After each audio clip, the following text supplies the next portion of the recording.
What's up, you guys? It's Didodi. Just got done watching Rebel Moon, and I really enjoyed the movie.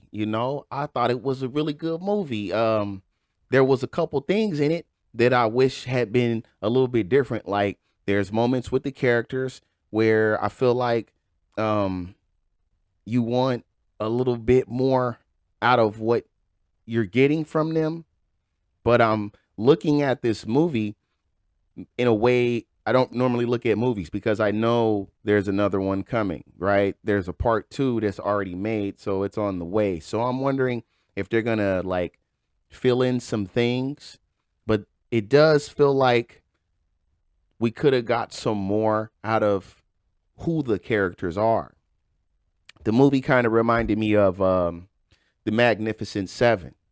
And I remember when the Magnificent Seven came out and people were raving about it and the critics loved it. And I went to go see that movie and maybe my expectations were too high, but I do not like that movie. I don't like the Magnificent Seven. I've watched it a few times to try to make sure that's how I felt about the movie, and it is. Um, I just felt like those characters fell together very easily and they didn't do anything.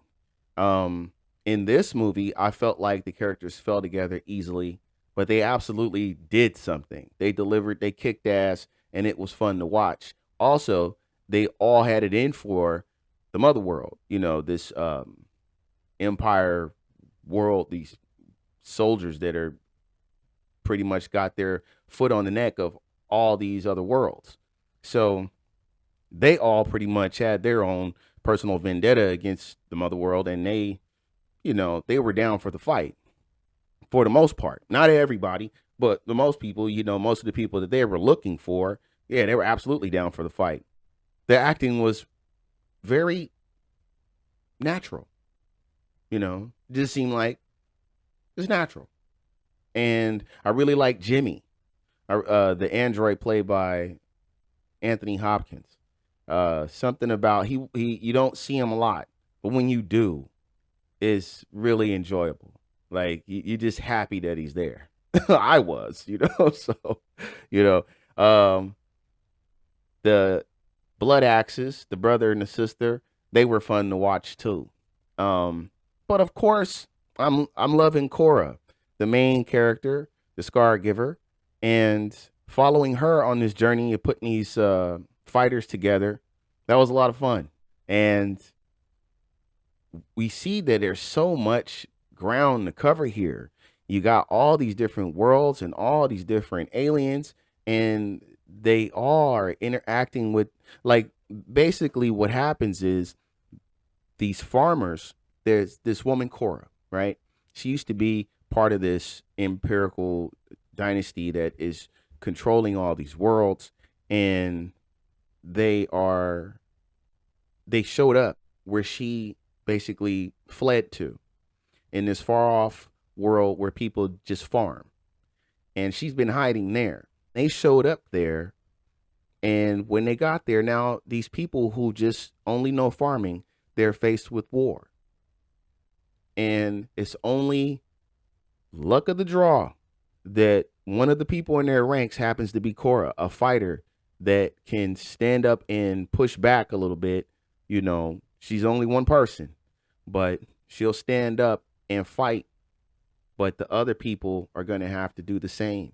And that's what this movie's leading up to. So we already know that basically the war is coming to where these people are. And we're seeing them, or Cora, go out and bring together strong fighters that can come back and help these people prepare and deal with that. And the people that she puts together are all hella cool. You know, you watching them fight, you getting to see how they kick ass, and you're like, I definitely want you on the team. So the movie has some great moments where, like, it's a bit more toned down, and it's just a little interaction between the characters. And I dig that. I dig that because it wasn't something I expected from this movie. And so you had those moments, and then you had the action scenes. A couple of action moments could have been done a little bit better, But other than that, my only other deal with the movie is when we're looking at characters and we're getting to know them, sometimes you want to know more about them. So I'm looking at it, like I said, as a movie that I know has two parts. So I'm hoping we get some more of that, because it does seem that there's a lot of little moments from the trailer that weren't in this movie. So they're more than likely going to be in the next movie. So we just got to hold on, you know. And I'm hoping we dive a little bit deeper into who these people are, because they are very likable. You're on their side very easily. And when you find out about the villains and how they act and what they do to people, you just don't like them. They're just really unlikable. You can't wait to see them lose, you know? And so that's what it's all building up to. We're like stacking things on right now. And so it just makes you want more, you know, and you want the part two. You want it to come out right away. But part one is a lot of fun to watch. So definitely jump on Netflix and check that out right now. I enjoyed the movie a whole lot. And so, like I said, I'm looking forward to the next one. Also, we got a 3 hour version of this movie coming out. This one's a little bit over 2 hours. And I guess they did it that way because this one's PG-13. And the next one will be the 3 hour version, will be rated R. And that's a little bit deeper dive into what's going on in the story. So, that sounds like a lot of fun for me. Cause like I said, watching the movie, you see things and you're like, just give me more. I just want a little bit more out of this. When you check it out, you'll probably feel the same way. Let me know down in the comment section what you thought of the movie. You know, I love to hear from you. And yeah, go check it out, man. It's a really good time. Rebel Moon on Netflix right now. So I really appreciate you guys checking out the video and taking the time to listen. And I'll talk with you soon. Take it easy.